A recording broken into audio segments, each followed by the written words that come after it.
I brought 7 of my cute grandchildren for you guys. You like children, don't you?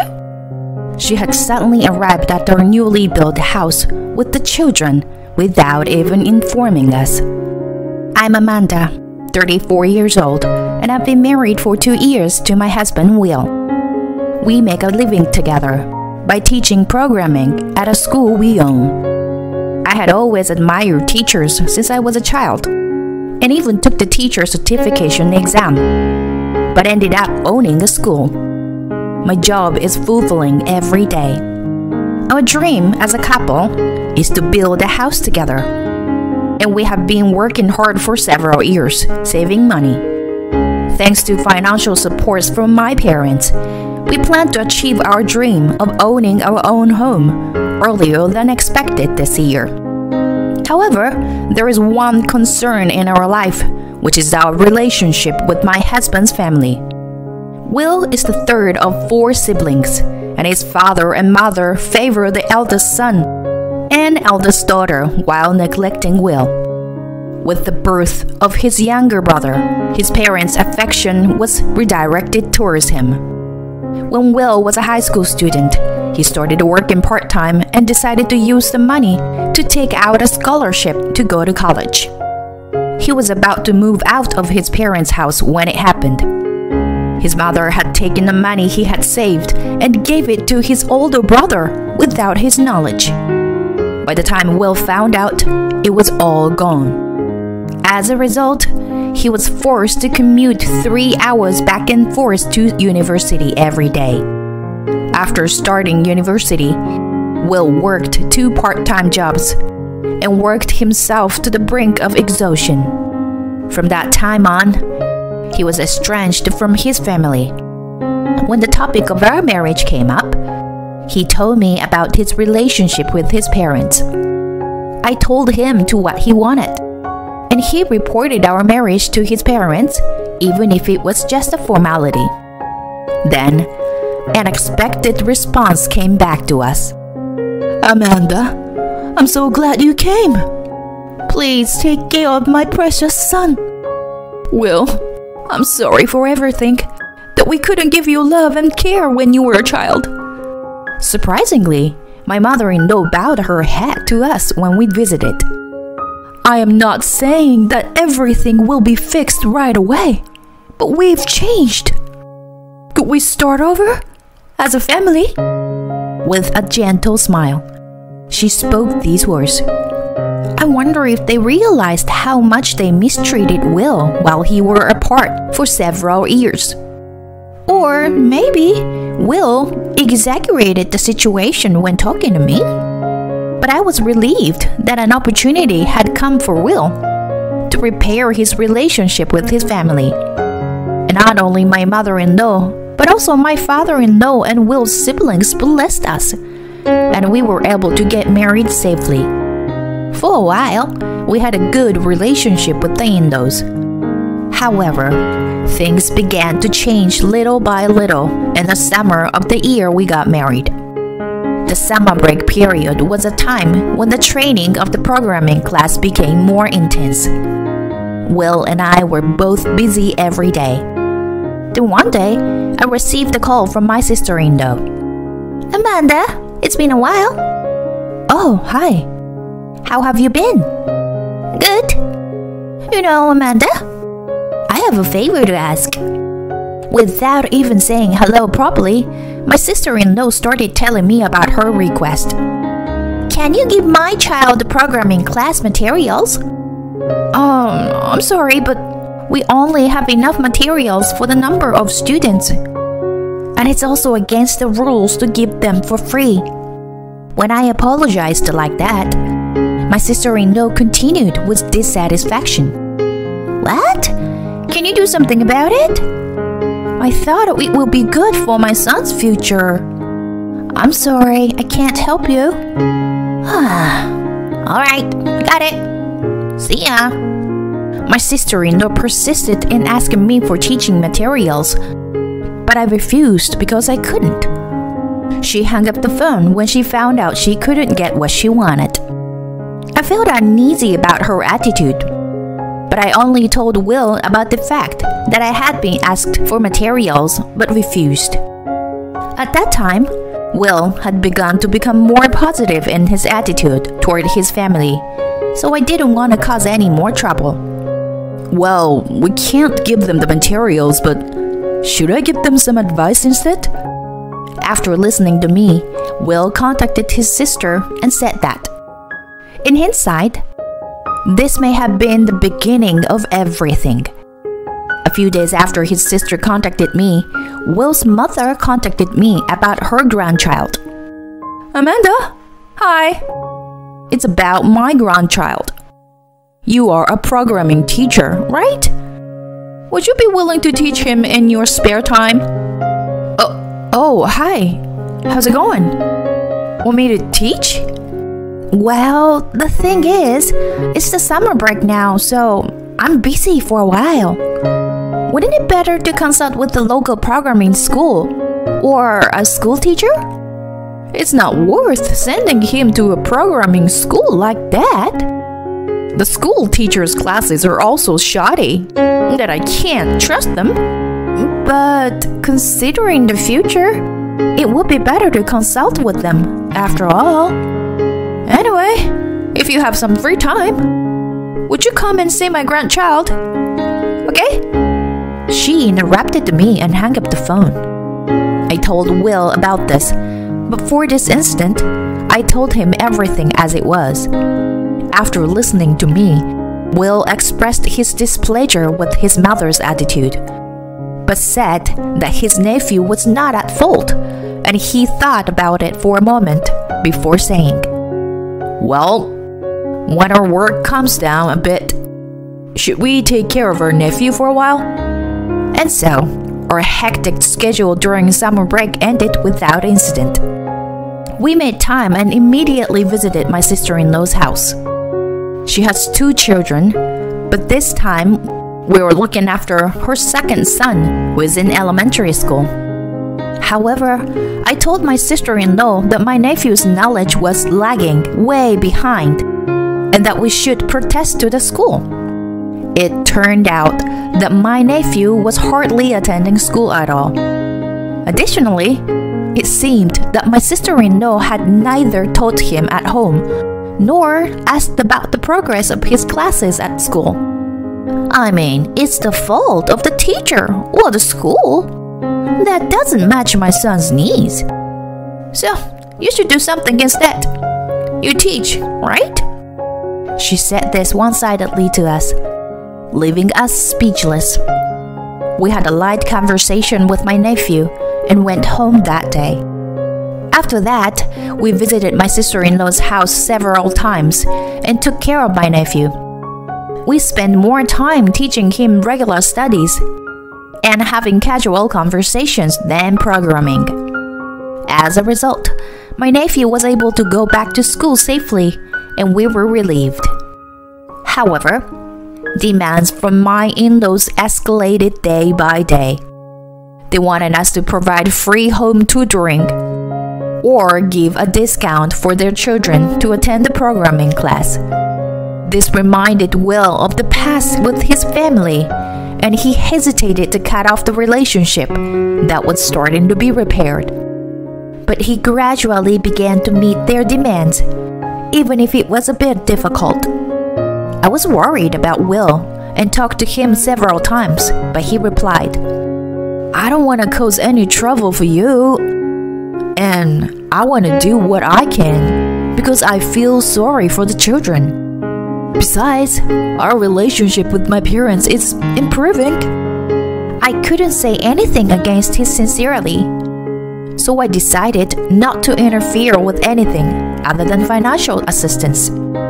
On his day off, Will visited his sisters' and brothers' homes. In addition to his own work, he created materials and took care of their children, devoting himself without any sleep. However, their attitude towards him was inversely proportional to his devotion. Since you've left our house and haven't done anything for us, you can at least do this much, right? Yep, you're right. You've always been a burden on this family. Every time we are called to our in-laws' house, we have to listen to their nasty comments like that. They also do the same to me, not just my husband. Will always comes, but what about Amanda? What is she doing? I wonder if she doesn't feel like to do much for her husband's family. I had been patient for Will's sake until then, but I couldn't remain silent at my sister-in-law's words. This is about your own child, right? Isn't it supposed to be the mother and the father who should be making an effort? Why are only Will and I helping you? I don't remember being ridiculed like this, despite all our efforts. I replied boldly with these words. My in-laws seemed a little surprised by my words, but they still persisted. But we are a family, so we should support each other, right? So, what's with that attitude of yours? My mother-in-law was angry, and my brother-in-law and sister-in-law followed suit and started to criticize me. I wanted to say, we've never received any support from you guys to begin with. So what do you mean by supporting each other? But I held back my words and clenched my fists. As I watched Will, who was dumbfounded by the scene, I realized that I had to leave. So I left my in-laws' house without saying a word. As I was leaving, Will came after me and muttered, I'm sorry. I finally woke up. I must have been like a slave again to these heartless people. After a few years had passed, we had almost completely cut off ties with my in-laws. However, because of their children, Will continued to teach them, although with less frequency than before. During this time, we received assistance from my parents and were able to prepare to build our new home earlier than planned. However, somehow, my mother-in-law found out about our new home and started to interfere. She strongly insisted that we make it a two-family home and would visit unannounced to voice her opinions on the construction of the new house. As the construction of the new home progressed, and we were only a few months away from moving in, a plumbing error was discovered. Since our current home had already been terminated, we had to temporarily move into a nearby property that the plumbing company covered the cost for. Although it was a temporary home, it was very spacious and impressive. Then we came up with an idea. We had not told our in-laws our new home address because of their persistence. So instead, we gave them the address of our temporary home. When we finally moved to our new home, we went through various procedures to completely sever our ties with my in-laws. However, my mother-in-law visited our temporary home and announced, with 7 grandchildren in tow, including my brother-in-law's children, ranging from high school students to kindergarten-aged children. It was like a circus, and my mother-in-law pushed the front door and said something that left me dumbfounded.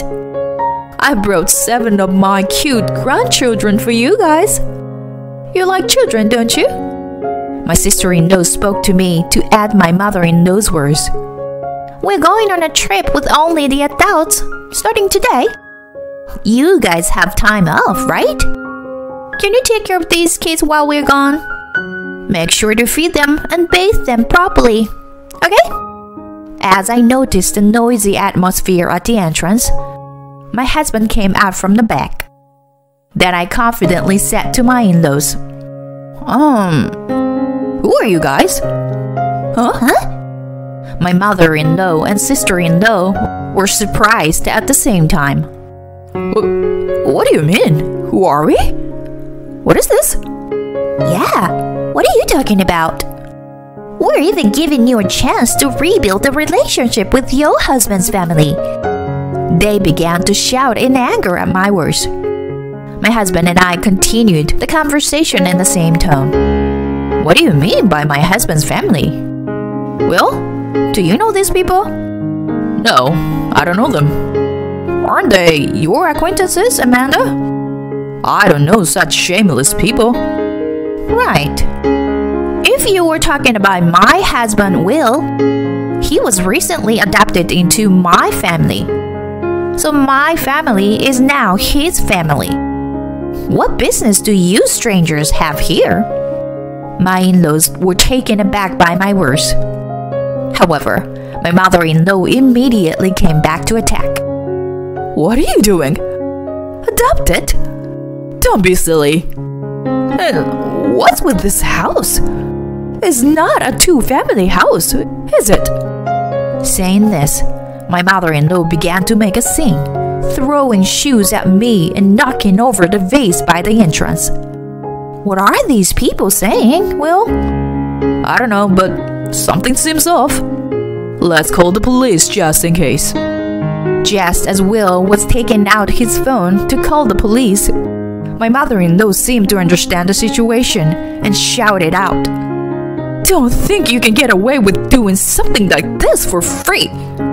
Oh, please, take the children and leave. If not, I'll have to report it to Child Protective Service."